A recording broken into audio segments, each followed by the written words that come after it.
शायद आपको auto pilot पर ड्राइविंग का अनुभव था। 1 मिनट आपको अपनी कार में मिला और अगले ही मिनट आप अपने गंतव्य पर पहुंचे, लेकिन आप वास्तव में ड्राइव का विवरण याद नहीं रख सकते। यह सामान्य रोजमर्रा के डिसोसिएशन का एक उदाहरण है, एक शब्द जो आपके आसपास होने वाले वियोग की मानसिक स्थिति को वर्णन करता है। आमतौर पर यह स्वप्न दोष की स्थिति बहुत लंबे समय तक नहीं रहती है, या किसी को उनके ध्यान की आवश्यकता होती है तो ज्यादातर लोग इससे बाहर निकल सकते हैं, लेकिन कुछ लोगों के लिए डिसोसिएशन अधिक व्यापक है और इसे इतनी आसानी से बंद नहीं किया जा सकता है। वास्तव में वियोग की भावना इतनी तीव्र हो सकती है और ऐसा अक्सर होता है कि यह एक व्यक्ति को अपने दैनिक जीवन में काम करने से रोकता है। जब यह मामला होता है तो हम कहते हैं कि व्यक्ति को एक सामाजिक विकार है। डिसोसिएटिव डिसऑर्डर एक समूह विकार है जो आपके स्वयं के कार्यों, विचारों, शारीरिक संवेदनाओं और यहाँ तक की पहचान के एक बिगड़े जागरूकता का कारण बनते हैं, जो कि आप कौन हैं इसका एक अर्थ है। आमतौर पर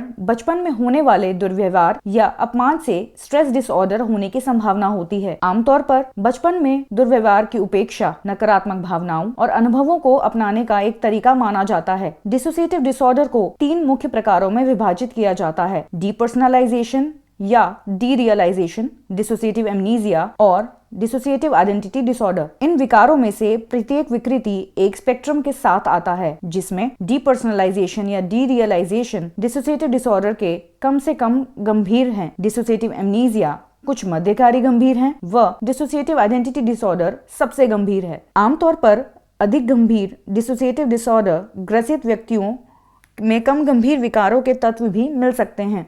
डीपर्सनलाइजेशन डिसऑर्डर के साथ डीपर्सनलाइजेशन से स्वयं को व्यक्ति अलगाव की भावना को संदर्भित किया जाता है, जबकि डीरियलाइजेशन एक भावना को संदर्भित करता है कि आपके आसपास की दुनिया पूरी तरह से वास्तविक नहीं है।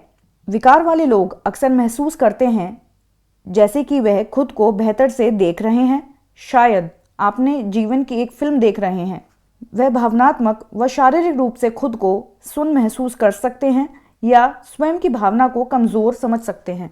गंभीर मामलों में किसी व्यक्ति को परिचित स्थानों, लोगों या वस्तुओं को पहचानने में और इससे उस कार्यों को सीखना पड़ सकता है। अन्य लक्षणों में बदले समय को न पहचान पाना शामिल है, जहां चीजें बहुत तेज या धीमी गति से चलती हैं।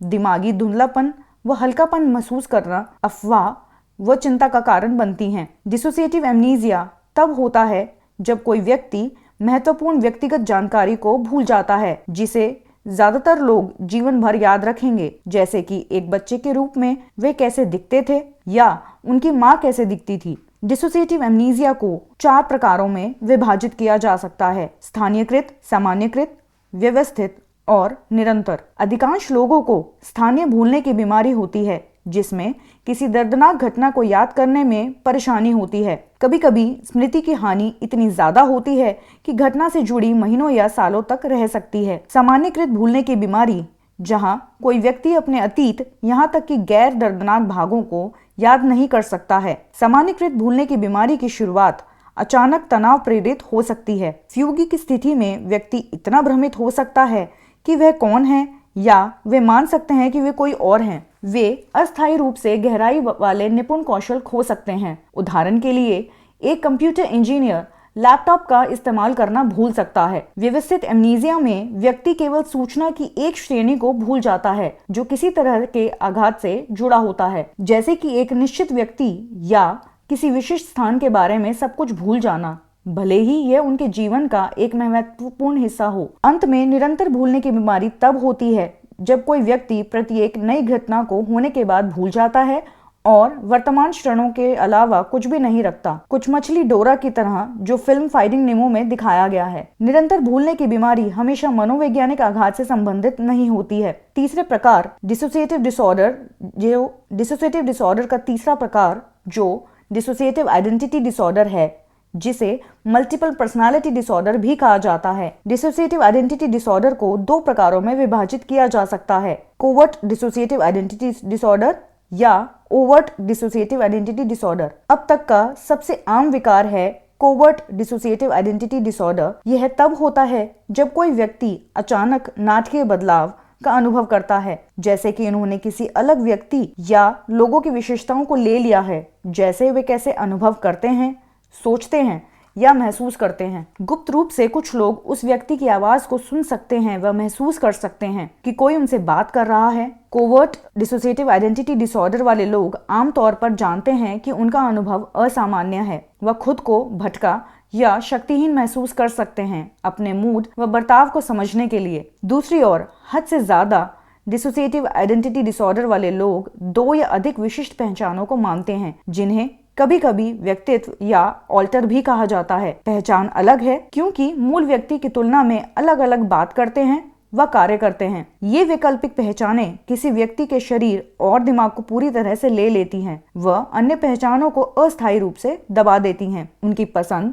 स्वाद, राजनीतिक सोच, विभिन्न आयु, लिंग या राष्ट्रीयताएं को हो सकती हैं। हद से ज्यादा असामाजिक पहचान विकार वाले लोग यह नहीं जानते कि ऐसा क्यों हो रहा है। वह अपने दिन के पूरे हिस्सों को भूल सकते हैं। उन्हें किराने की दुकान पर जाने के बाद यह सामान याद नहीं आएगा जो उन्होंने खरीदा है, या शरीर पर उन चोटों के निशान खोज सकते हैं जिन्हें प्राप्त करना उन्हें याद नहीं रह सकता है। यह फ्यूग कुछ लोगों के लिए असामान्य नहीं है। वह अचानक खुद को किसी अलग शहर में पा सकते हैं। हद से ज्यादा असामाजिक पहचान विकार होने से व्यक्ति को खतरे का सामना करना पड़ सकता है, खासकर अगर एक पहचान आत्मविकृति या जोखिम भरे व्यवहार में संलग्न हो। हालत के साथ उन लोगों में आत्महत्या की व्यापकता बहुत अधिक है। लगभग 3/4 उनके जीवन में कम से कम एक बार आत्महत्या का प्रयास करते हैं। डिसोसिएटिव डिसऑर्डर का निदान करना मुश्किल हो सकता है और कुछ लक्षणों को मादक पदार्थों के सेवन के बाद देखा जा सकता है, विशेष रूप से LSD जैसे मतिभ्रम, PCP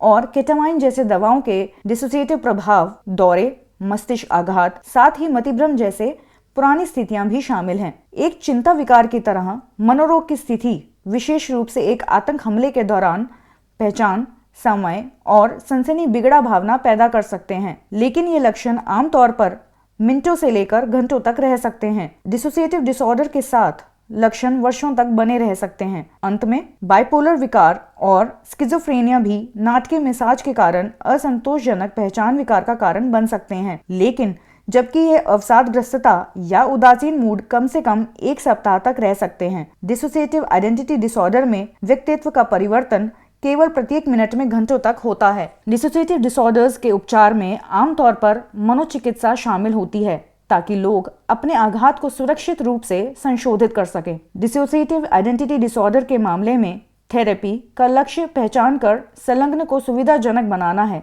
जहां किसी के व्यक्तित्व की स्थिति एकीकृत होती है व व्यक्ति अधिक संपूर्ण महसूस करता है।